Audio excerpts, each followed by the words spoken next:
Hello, GIS and the Rockies attendees. My name is Ashley Summers, and I work for the Denver Regional Council of Governments. You may know us as DRCOG. DRCOG is a regional planning organization that brings local governments together to plan for urban development and transportation. One of our many programs is to provide data to the 10-county region around Denver.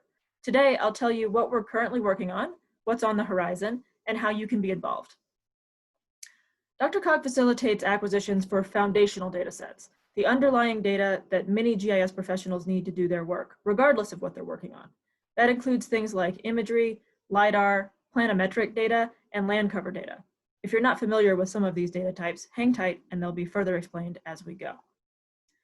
But why do we do these projects?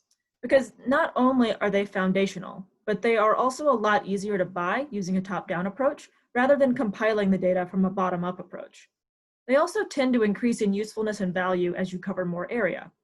Capturing data at a regional extent makes it easier for all of us in the area to collaborate using the same base data. DRCOG wants to make our region the most data-rich in the nation. To facilitate that goal, we collaborate with partners to develop data that is detailed enough for local use, but that covers the whole region consistently. As a project manager, I'm always trying to find the Goldilocks scope, creating a data package that is just right for the most number of users and use cases. We also try to put as much data as we can in the public domain to drive innovation. We have found that providing regional data to our partners and the public means that everyone can spend more time answering questions and less time developing data. And that's where we want your expertise focused, on the critical analysis that drives decision-making. The data that we acquire has almost unlimited uses, but here are just a few examples. Everything from change detection to construction site planning to asset management to emergency response. Our projects cover such a large extent and involve so many partners that they take a long time to plan and execute. Right now, we are in the quality control phase of our imagery project and will deliver that later in the year. In 2021, we'll start another project to capture planimetric data from that new imagery.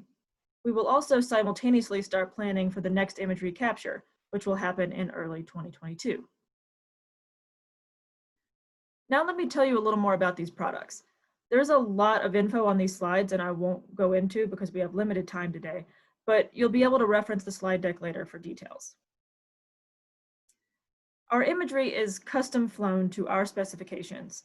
It's a 4-band product collected in snow-free and leaf-off conditions. The imagery is very high resolution, especially in the metro area.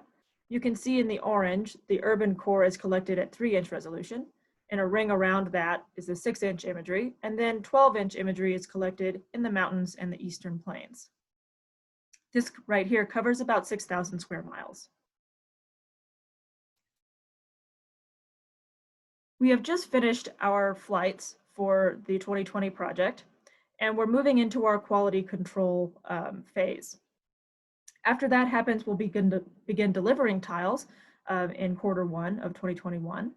We are hoping to start offering historic downloads of our tiles in March, and that would mean you could go to our regional data catalog and find data going back to 2002 and downloading that. The current imagery is proprietary until it's superseded. So the 2020 data is going to be just for the funding partners until early 2023. If you want access to that 2020 data sooner, you can become a project partner now and then get involved right now in our quality control and delivery aspects of the project. The other project we're currently working on is LiDAR. We're collecting approximately 5,000 square miles, and you can see here in the blue, mostly a quality level 2 product with some upgrades to quality level 1 in the Boulder area. We'll be collecting a point cloud as well as contours. You can see here the classifications that will come as default, but you can take that data and further classify it in post-processing if you would like to. We're very proud of this LiDAR partnership that we put together because it not only brings together state and local partners that we normally work with, but also brings in funding and assistance from USGS through a BAA award. So what this means is that USGS is not only helping to fund the project, but they're also coordinating with the vendor to get the right product, and they will be performing quality control on our behalf so we know we get a great product. We have already captured all the LiDAR. This summer, the flights were completed, and now we're in the production mode. So that means that Sanborn, our vendor, will be creating this product, and then USGS will be checking it to make sure it meets our specifications. We'll be able to deliver the metro area next summer, summer of 21, and then the remaining area by the end of the year. Our funding partners will be getting this data shipped to them on hard drives so they can begin using it immediately. But because it's such large data and it's difficult to host, we'll be working on that for several months after the data is delivered in an effort to make it available to the public, but it will take us a little time to get that online. Again, if you'd like to become a project partner and get access to one of those quickly shipped hard drives, that is still an option, so you just need to reach out to me. I do want to take a moment to thank all of our partners. These projects would not happen without them. You'll notice here that we have brought together 54 different partners to fund the imagery and LiDAR projects, and we certainly thank them for their contributions. Now I want to tell you a little bit about what's upcoming in 2021.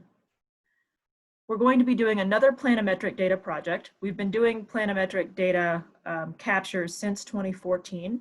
We use our high-resolution imagery as the base product, and then we extract features of the built environment that we're interested in, such as building footprints, parking lots, sidewalks, impervious surface, etc. You can download our past samples of this project from our regional data catalog, and there's a link here for that. For this upcoming project, we are capturing a larger area than we normally do. You can see the metro area here in purple, as well as most of Jefferson County.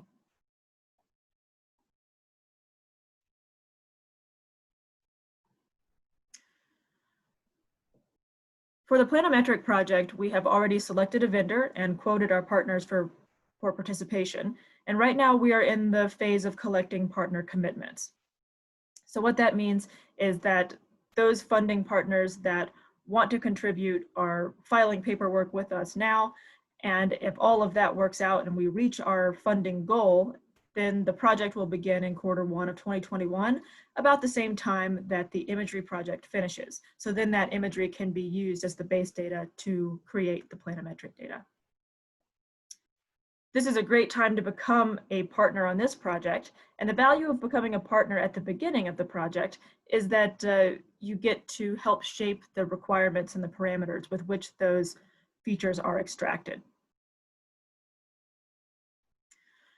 We were planning to do a land use land cover product as well, using our imagery and the LiDAR as inputs.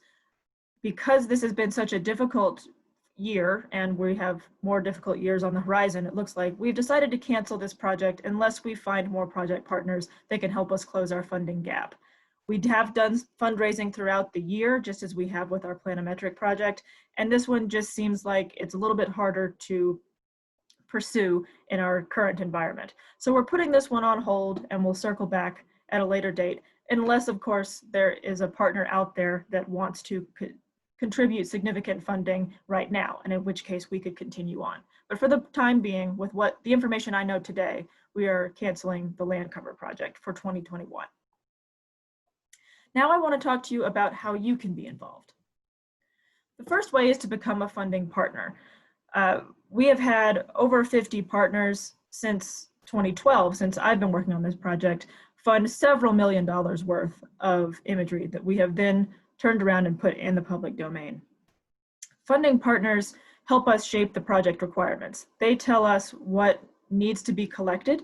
They also get access to the data sooner, more frequent project updates from me, and they get access to some restricted data or extras that we try to build into the project that don't become public domain. If being a funding partner is not available to you, there are other options for supporting our projects. One is to become an in-kind contributor. So with our past planimetric projects, we have had help from some consulting firms, for example, FHU here locally, that have taken our data and added value to it.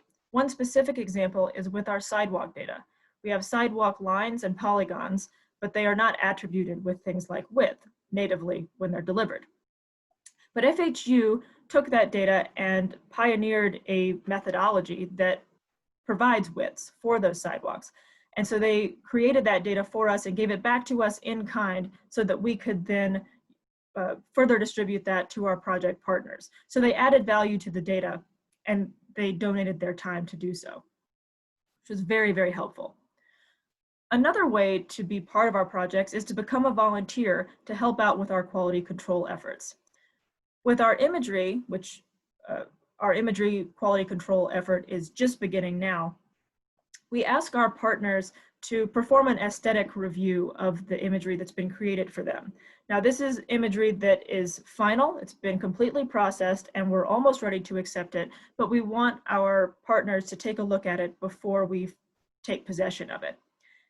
And often, we have too many tiles for our partners to check. Again, we're collecting 6,000 square miles here with our imagery project, so that's a lot of area to look at. So this year, we're excited to bring on a volunteer program, and we'll be offering this to students from Front Range Community College and also some of our consultant friends who will make some time to look at the images that we don't have time to look at as a partner group. If you want to be part of this effort, there is still time to do so.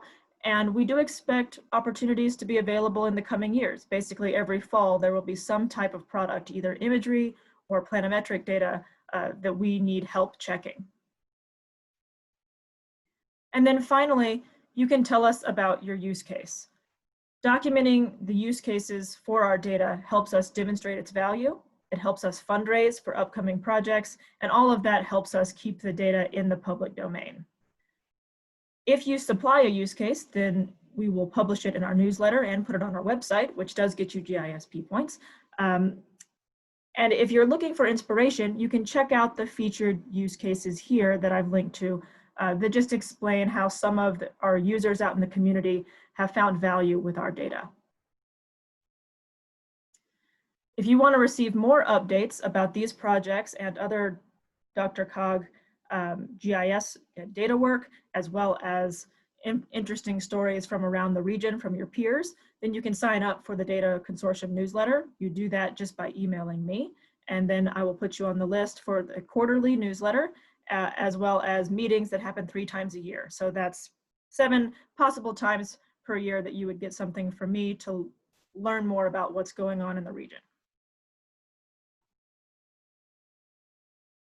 Now, I do want to acknowledge that our projects have a long history of success, but we know that there are challenges up ahead. There are some particularly tight budgets in our future, and we want to be creative and innovative as we approach those. And DRCOG does commit to doing that because we know how important it is to put these foundational data sets out to you all so you can use them. But we also know that your involvement is what makes the difference here. So we are hoping that you will be involved in our projects, either as funding partners or as volunteers or in-kind contributors, or just supporting us by knowing about the projects, using our data, and telling us how you use the data. All of that is very beneficial. And so with that, I will take some questions.